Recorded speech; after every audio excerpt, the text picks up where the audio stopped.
सहनाववतु सहनौ भुनक्तु सह वीर्यं करवावहै तेजस्विनावधीतमस्तु मा विद्विषावहै। ओम शांति शांति शांति। वैदिक जीवन पद्धति की इस कक्षा में आप सभी का हार्दिक स्वागत है, अभिनंदन है। वेदो अखिलो धर्म मूलम, वेद सब सत्य विद्याओं का पुस्तक है। वेद का पढ़ना, पढ़ाना, सुनना, सुनाना तथा अपने आचरण में लाना हम सभी श्रेष्ठ जनों का, आर्यों का परम कर्तव्य है। यदि हम वेद के स्वाध्याय से युक्त होकर के, विषयों से मुक्त होकर के जीवन को जीते हैं तो निसंदेह अच्छे सच्चे सज्जनों की संगति में, अच्छे सच्चे राह पर हम सतत उत्तमोत्तम गुणों से युक्त होकर के उत्तरोत्तर आगे बढ़ते जाएंगे। और यदि वेद के प्रतिकूल, वेद के विरुद्ध, वेद के आदेश उपदेश विधि निषेध के यदि विपरीत हम आचरण करते हैं, मनमानी ढंग से जीवन को जीते हैं और ऐसे जो अकल्याणकारी मार्ग का आलंबन लेते हैं, अकल्याणकारी विचारों का, अकल्याणकारी लोगों का संग करते हैं, तो निसंदेह हम अपने जीवन को सार्थक नहीं बना सकते। यह इतना सुंदर श्रेष्ठ सभी जीवों में जो सर्वोत्तम जीवन मनुष्य का मिला है, यह किसी कार्य में नहीं आएगा। अर्थात मनुष्य जीवन मिलकर के भी मनुष्यता न हमारे मन में आई, हमारे व्यवहार में यदि मनुष्यता नहीं आई, हम यदि वेदों के अनुकूल जीवन को नहीं जी पाए, आत्म अनुकूल जीवन को नहीं जी पाए, ऋषि प्रोक्त शास्त्रोक्त कर्मों को नहीं कर पाए, तो जीवन कैसे हमारा श्रेष्ठ होगा? कभी नहीं हो सकता। श्रेष्ठ सब बनना चाहते हैं, सब सुख चाहते हैं, तो सुख के लिए, आनंद के लिए, परम शांति के लिए हमको इस ओर आना ही पड़ेगा। महर्षि देव दयानंद जी का जो उद्घोष है, वेदों की ओर लौटो, तो वेदों की ओर आकर के ही हमको सच्ची शांति मिल सकती है, विश्व शांति की स्थापना की जा सकती है, और कोई दूसरा उपाय नहीं है। क्योंकि जैसा व्यक्ति संग करता है, जैसा उसके संगत में लोग रहते हैं, वैसा ही संस्कार उसके ऊपर पड़ता है। तो आज हम ऋग्वेद के 5वें मंडल के 41वें सूक्त के दूसरे मंत्र का स्वाध्याय करेंगे। बहुत ही सुंदर वेद मंत्र है। इसमें कैसे हम जीवन को जिए, किनके संपर्क में रहें, इसकी चर्चा की है। तो प्रथम वेद मंत्र मैं लिखता हूं, फिर आगे इसकी चर्चा करूंगा। ओम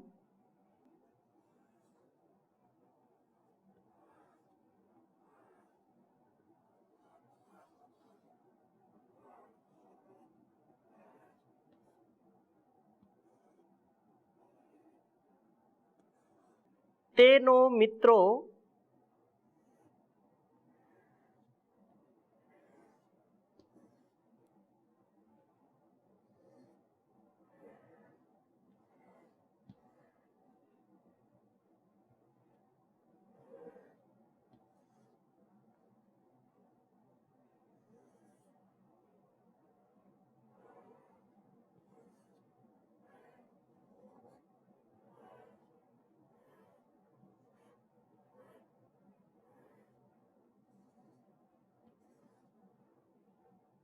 वरुणो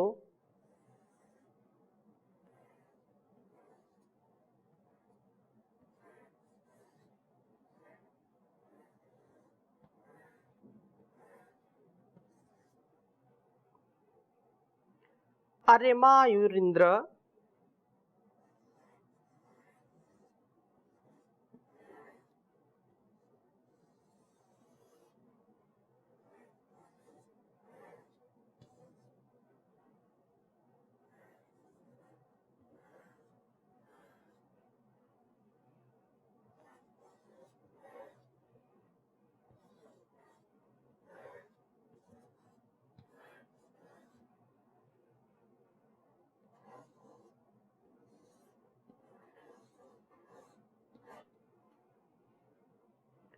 ऋभुक्षा,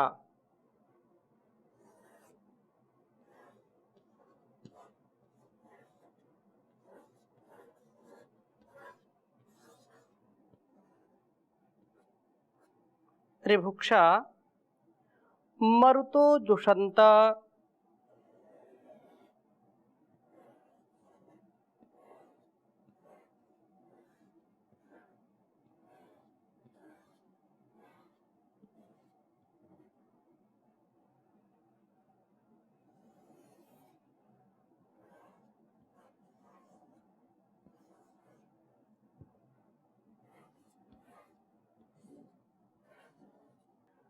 नमोभिर्वा,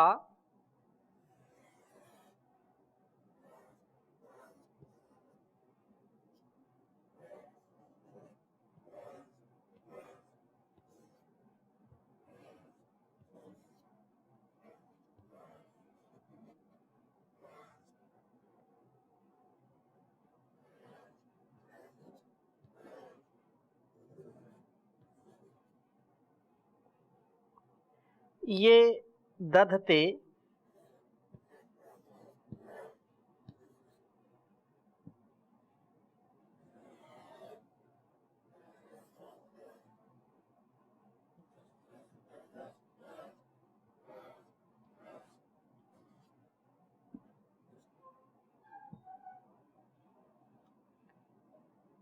सुवृत्तिम,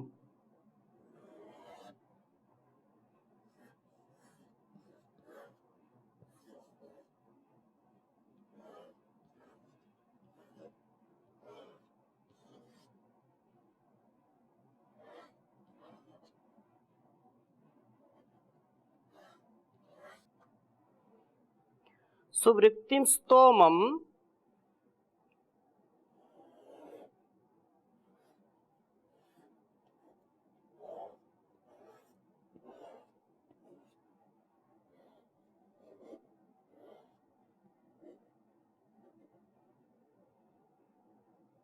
रुद्राय,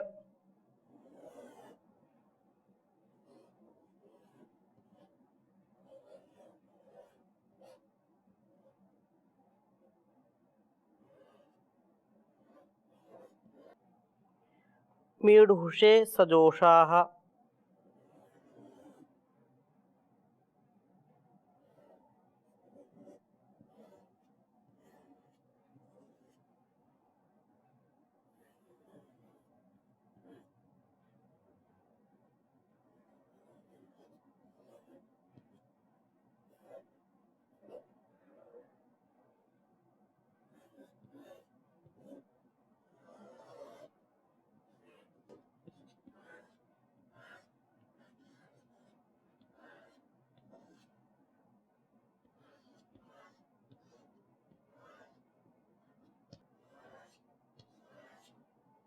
ऋग्वेद के 5वें मंडल के 41वें सूक्त का यह दूसरा मंत्र है।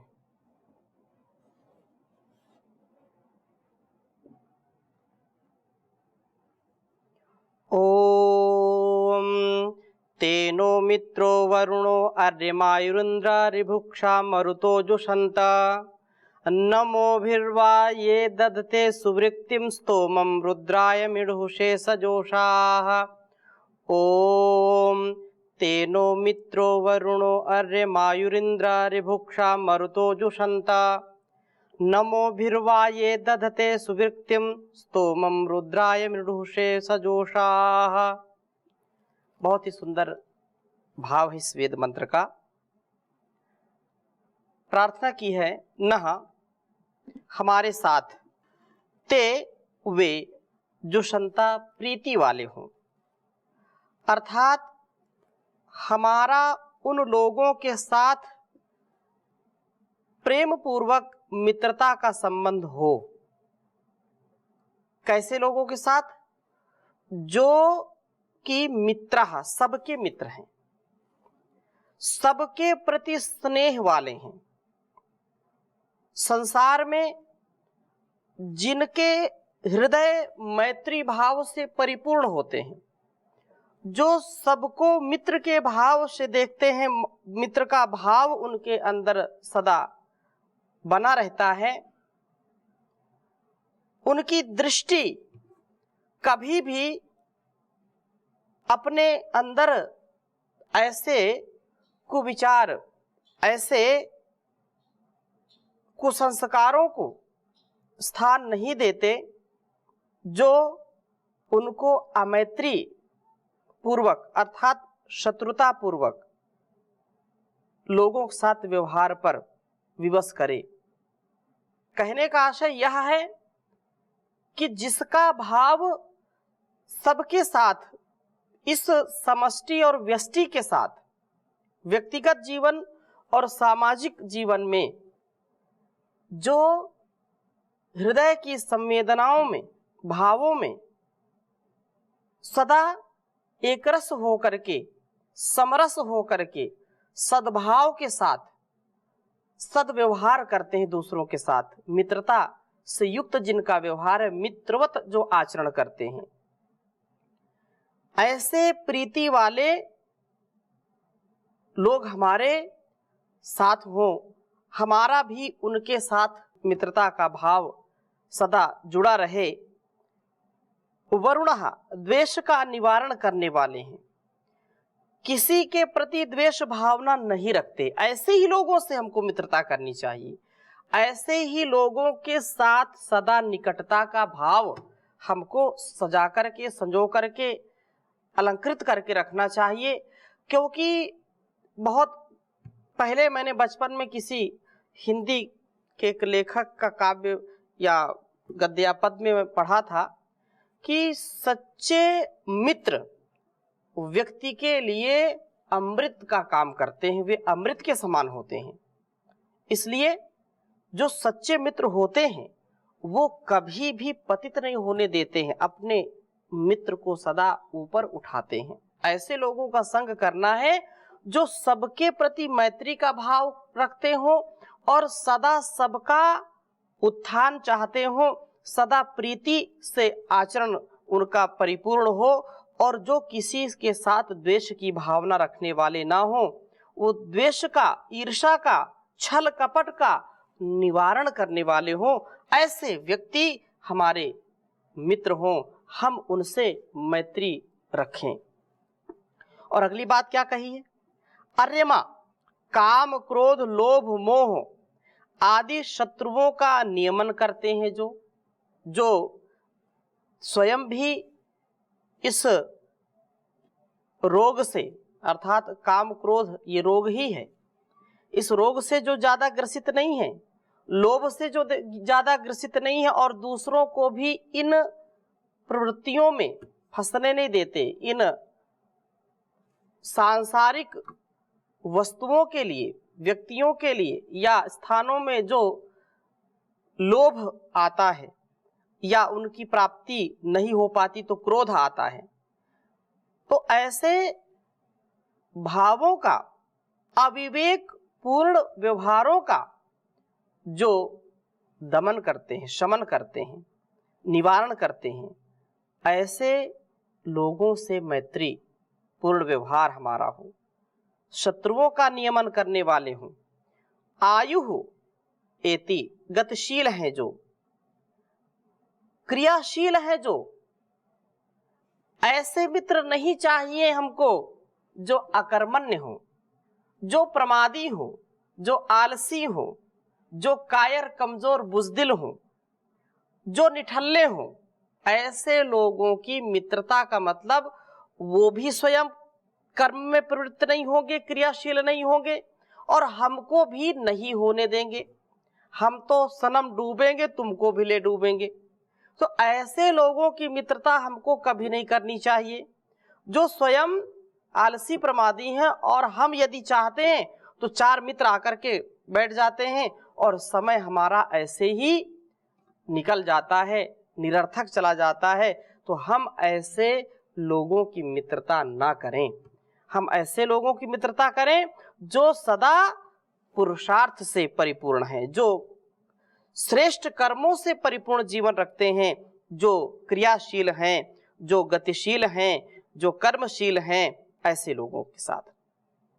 इंद्रः, जो जितेंद्रीय हैं, जो जितेंद्रिय हैं, जितेंद्रियता जिनके अंदर है, जो अपनी दृष्टि को पवित्र रखते हैं, अपनी रसना को पवित्र रखते हैं, वाणी को पवित्र रखते हैं, अपने कानों से पवित्र शब्दों का श्रवण करते हैं, अपने मन में भी पवित्रता का भाव रखते हैं, जो रूप रस गंध शब्द स्पर्श आदि में फंसते नहीं हैं, जिनकी आंख नाक कान मुख त्वचा जो ज्ञानेंद्रियां हैं, कर्मेंद्रियां हैं, जो संयमित हैं, ऐसे जितेंद्रिय व्यक्ति, ऐसे जितेंद्रिय साधक हमारे मित्र हों, हम उनके मैत्री का आनंद लें, अर्थात उनसे मैत्री रखें।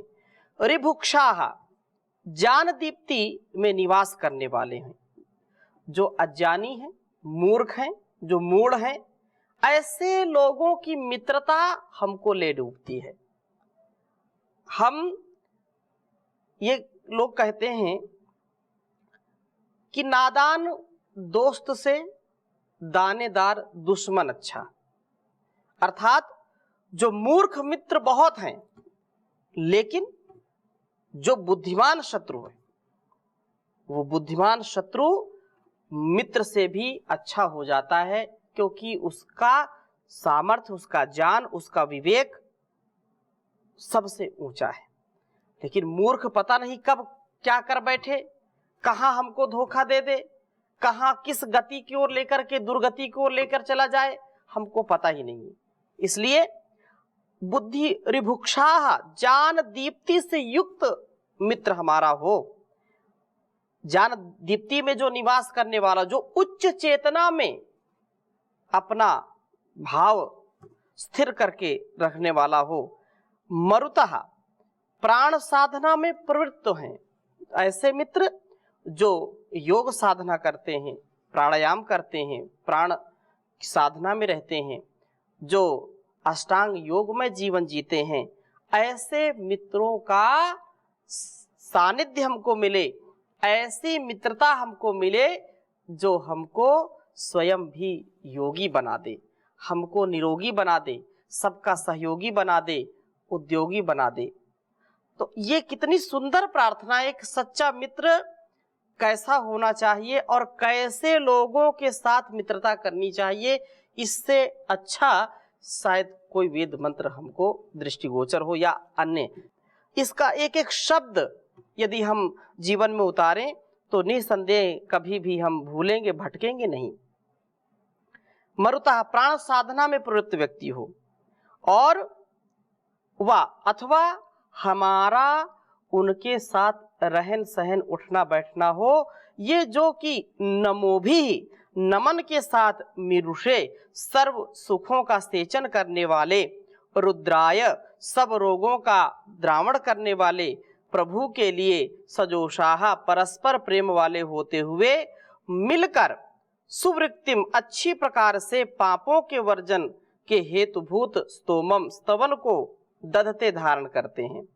उन उपासकों के साथ हमारा उठना बैठना, हमारा मेलजोल, हमारा संवाद, हमारा संपूर्ण यह जो अनुष्ठान है जीवन का, ऐसे ही साधक प्रवृत्ति के लोगों के साथ हो, हम उनके साथ मैत्री भाव से रहें, और ऐसे इनके संपर्क में आकर के हम भी इनके समान हो जाते हैं, क्योंकि जैसा संग वैसा रंग, जैसी संगत होगी वैसी रंगत होगी। तो अपने आसपास अपने लोगों को हमको ऐसे ही श्रेष्ठ कर्म वाले, श्रेष्ठ स्वभाव वाले, उत्तम आचरण वाले लोगों का संग करना चाहिए।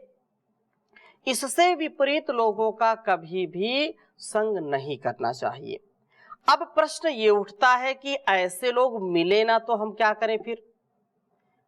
हम यदि प्रयास करेंगे, यदि हम मन में ऐसे भाव रखेंगे, तो हमको ऐसी दिव्य आत्माएं, ऐसे दिव्य लोग मिल भी जाते हैं। कभी कभी ऐसा प्रतीत होता है कि हम कहाँ आ गए, कैसे स्थान पर आ गए, कैसे मकान में हम रहते हैं, कैसे पड़ोस में रहते हैं, कैसे समाज में रहते हैं। तो जब आपको यही लगता है कि बहुत विकट संकट है यहाँ पर, तो ऐसे स्थान को हमको परिवर्तित करने का प्रयास करना चाहिए। जहाँ अच्छे लोग हों वहाँ रहना चाहिए। सरल कार्य नहीं है यह, परंतु प्रयास प्रथम ये करें कि अपने स्वभाव से, अपने व्यवहार से अपने आसपास के लोगों को भी परिष्कृत करें, उनको भी सही दिशा दें, उनको भी सही रास्ते पर लाने का प्रयत्न करें। और वे लोग बात हमारी क्यों मानेंगे? यदि हम श्रेष्ठ आचरण वाले हैं और सच्चाई के साथ, अच्छाई के साथ आगे बढ़ने वाले हैं, तो एक न एक दिन वे जो हमारा विरोध करते हैं, हमारी जो दृष्टि है उसका वो तिरस्कार करते हैं, उसकी हंसी उड़ाते हैं। परंतु जब हम सच्चे हैं, अच्छे हैं, तो साँच को आँच नहीं है। वे व्यक्ति कभी न कभी हम सब के साथ मिलकर के रहना अच्छा समझते हैं और अपने स्वभाव में भी परिवर्तन करते हैं। उनका स्वयं का हृदय, उनकी स्वयं की आत्मा उनको बताती कि नहीं, यह श्रेष्ठ है, और श्रेष्ठ लोगों का आचरण सब करना चाहते हैं। कोई भी पति, कोई भी पत्नी, कोई भाई, मित्र या माता पिता एक दूसरे से कभी भी असत्य का, झूठ का या उससे गलत आचरण की अपेक्षा नहीं करते। पति भी चाहता है कि मेरी पत्नी मेरे से सदा सत्य बोले, झूठ कभी ना बोले। पिता चाहता है मेरा पुत्र, मेरी पुत्री कभी भी मेरे से छल कपट ना करे, भले ही वो स्वयं करता हो। तो कहने का आशय यह है कि जो सच्चाई है, जो मूल प्रकृति है, ऐसे मूल प्रकृति से जब हम जुड़ करके रहेंगे तो हमारा संपर्क श्रेष्ठ हो जाएगा। स्नेही, निर्द्वेष, शत्रु विजयी, गतिशील, जितेंद्रिय, जान रुचि वाला व्यक्ति, प्राण का साधन, प्राण को साधन बनाने वाला, प्राण साधक, प्रभु का उपासक, ऐसा जो व्यक्ति है, ऐसे पुरुषों के संग हम रहें, ऐसे पुरुषों की संगति में रहें। इनके संपर्क में आकर के हमारा स्वभाव भी ऐसा ही बन जाता है। इसलिए हम अपने श्रेष्ठ जीवन को बनाने के लिए ऐसे सच्चे मित्रों का हमको आलम्बन लेना चाहिए। सनो बंधुर जनिता सविधाता, परम पिता परमेश्वर ऐसा हम सबको सामर्थ्य दे। ओम शांति शांति शांति।